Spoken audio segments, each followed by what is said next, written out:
There's a reason you always end up regaining body fat after you work so hard to lose it. And it's frustrating because you lock in for 12 weeks, you get yourself lean, you get decent results, you start to see some visible abs, only to let that hard work go to waste and regain all that body fat you work so hard to lose over the next couple of months. Before you know it, tops feel tight again, you're going up in belt sizes, you start to feel very soft again. Then you end up repeating the same fat loss cycle all over again. Lose weight, gain weight, lose weight again, regain weight again, and then lose weight again. It's like this all year round, and it's the same cycles all year round, and it's frustrating. Well, in this video, I'm going to be explaining exactly what you need to do to stay lean after you get lean. I'm going to explain how you can set up your plan to be able to maintain visible abs all year round whilst being able to manage socials, whilst being able to still go for meals out, and whilst still being able to live more of a balanced lifestyle like a normal human being would after fat loss. I'm not a competitive bodybuilder, I don't want to be, and I don't want to live a really strict lifestyle outside of fat loss, and I don't want my clients to either. I'm just a normal human like you who wants to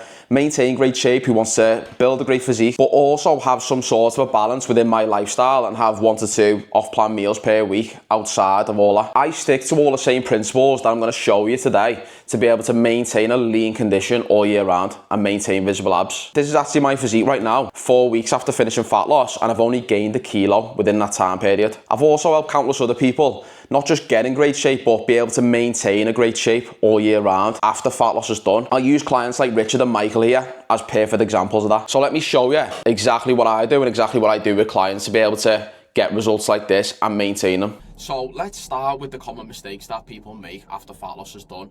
Going straight to maintenance calories. Now, there's 2 sides to the argument with this. If you know your body really, really well and you've been dieting for so long, and you know for a fact that after you took a couple of refeed days near the end of your diet, you know that is maintenance, then there is no issue with going back to maintenance. I'm all for restoring hormonal balance. I'm all for getting back to a healthy position with your body as soon as possible. But sometimes you just can't predict where maintenance is actually at. For the majority of people, sometimes it's so easy to overshoot your calories compared to where you previously was before fat loss, and your body's in a completely different place. So sometimes you just can't predict where that is, and if you just assume that your maintenance is the same as what it was before fat loss, then that's an easy way to regain body fat. Number 2, introduce an off-plan meal straight away. So obviously, if you've been watching my videos lately, you'll know I've done a photo shoot. You know I had the end of fat loss treat. You know I had the Domino's. I had that treat and I didn't regret it at all. It was fucking lovely. But the reversal started after that, and shit got serious again with my diet. I didn't want to start having 1, 2, 3, 4 off-plan meals per week straight away. That is such an easy way to gain body fat, because again, you're just going to put yourself into a surplus of calories for the week in a massive way. And after a diet, your body is also craving nutrients because it is nutrient deficient more than likely. If you are getting shredded, you probably are going to be deprived of nutrients in the process of getting there. So it's craving nutrients, not shite food. Number 3, removing cardio and step targets. So this links hand in hand with just removing the right habits from fat loss. This is where it can mess you up massively, because all those cardio and step targets that you've hit previously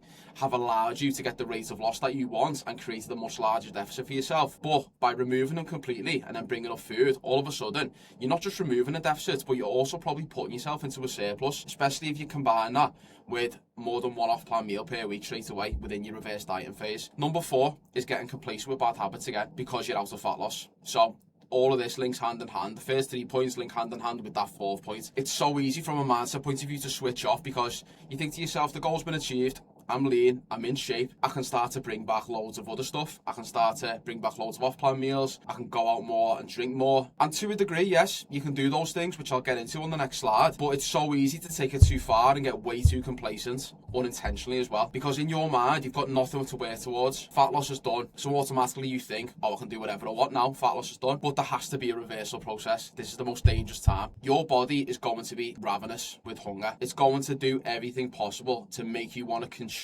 a load of food. So you've got a mental battle on your hands when you get to this stage of resisting that urge for the first couple of weeks when you come out of fat loss, but also not getting complacent with that as well, because fat loss is done and you haven't got that goal anymore. The best way to get around that, in my opinion, is to set a new goal for yourself. Set a strength goal, test some 1 rep maxes, focus on maintaining your shape. So you might be thinking to yourself, okay, well, how do I strike that balance then? Just like you progressively push your deficit harder over time and you drop your food over time, you increase your output over time, you need to progressively get more lenient over time until you find the right balance for yourself. And this can look different for everyone because we've all got different lifestyles, we've all got different bodies. So I'm just going to give you an example now of how that can look hypothetically, and you can follow a similar sort of timeline in your own way. Let's say, for example, you finish fat loss, 1500 calories, 15k steps a day, 3 times 40 minutes cardio. By the way, this is quite an extreme example of someone who has to do all this to get shredded, but it's an example nonetheless.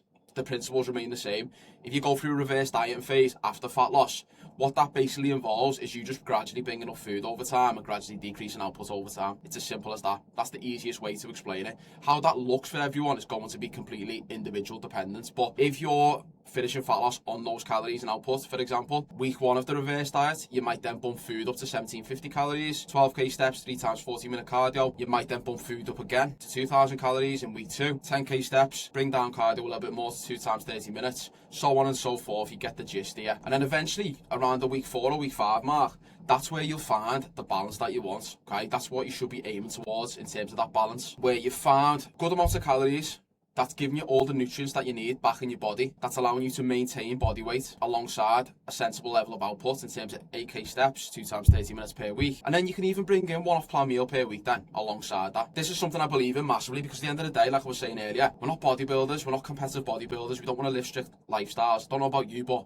I love eating out. I want to be able to eat out at least once a week outside of fat loss, and I want that option to be an off-plan meal as well, where it's food that I actually enjoy, that's quite calorie dense, and I don't have to worry about the calories in it. So it's all about getting yourself to this point in the right way. It's important to note as well that some of the benefits of going through the reversal in this format is that, like I was saying previously, you're not taking any chances in terms of regaining body fat, because the likelihood is, in these first couple of weeks, if 1500 calories and this level of output was still losing you body fat to get you shredded, these calories and output and these calories and output on week 1 and week 2 are also probably going to have you in a slight deficit. So you're still probably going to lose fat slightly as you're bringing food up, rather than just spike up in weight massively from predicting wherever maintenance calories are for yourself and risking body fat being regained. So that's the advantages of doing it in this way, and that's why I'm a fan of structuring things in this way, in a reverse diet. Not to mention, if you have multiple socials coming up after fat loss, which, let's be honest, we all do, they all just happen to fall into place after fat loss, then it's a good way to manage your weight and manage your shape and maintain your shape throughout these first initial couple of weeks, instead of just going straight to maintenance calories. By the time you then get to this stage at like 2,700 calories a day, 8k steps, 2 times 30 minute cardio, one off plan meal per week, whatever that looks for you in your format, literally just stick with that then, if you want to maintain a lean condition all year round. It's as simple as that. And the way you understand where this sweet spot is for yourself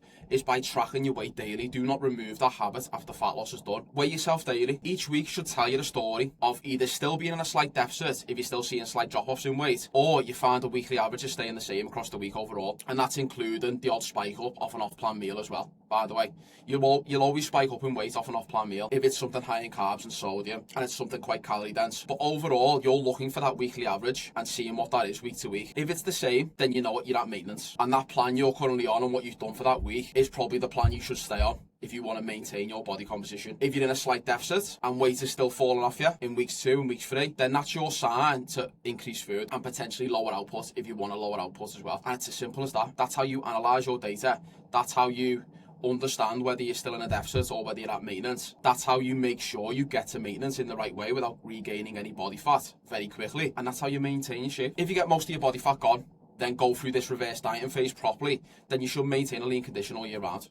And you should be able to manage socials alongside that. Now, don't get me wrong, there is going to be weeks where there's going to be more socials than others. There might be another off-plan meal in there. That's fine. Don't be so rigid with it, and don't think a second off-plan meal the odd time is going to make all the difference in terms of you regaining body fat. Just remember, it's the poor day-to-day habits that regain you body fat over a long period of time. As long as you've still got all the good habits in place that you had in fat loss, meal prepping, getting your steps in, still doing cardio, still tracking your food, still weighing out your food, being mindful of your choices, having boundaries for yourself as well when you are going out and you are having off-plan meals, being able to strike the balance between enjoying yourself and reining things in, then you should be able to maintain visible abs all year round if you get that balance right. And this is where you just need to understand that you can still enjoy yourself after fat loss as well. The same plan that got you shredded is not the same plan that's going to maintain your shape. As you've seen there, that's how we can look from a timeline point of view, and you understand now how to analyse your own data by weighing yourself daily, getting the weekly averages and adjusting your plan from there. I hear this all the time, I just want to enjoy myself once fat loss is done.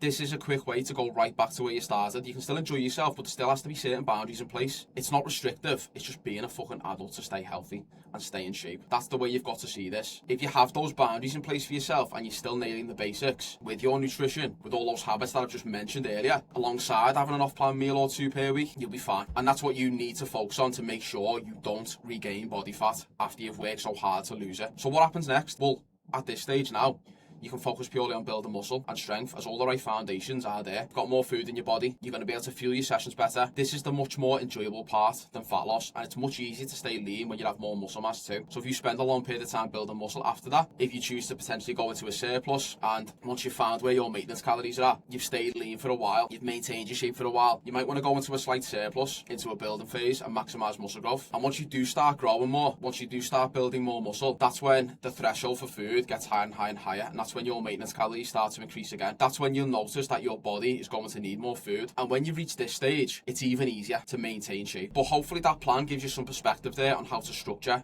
your reverse dieting phase to stay in shape and actually keep body fat off. So find that balance for yourself. Don't remove all the good habits that you built in fat loss. And trust me, once you come out the other side of this reverse diet, it's hard at first within the first 2 or 3 weeks. But after that point onwards, once you do find that balance for yourself, it is so much more easier to maintain your shape at that point. And if you get to the other side of that, you're going to be in such a great position to then go on to build muscle. If you found this video useful, go to the description below this video and follow my Instagram and subscribe to the channel for more content like this.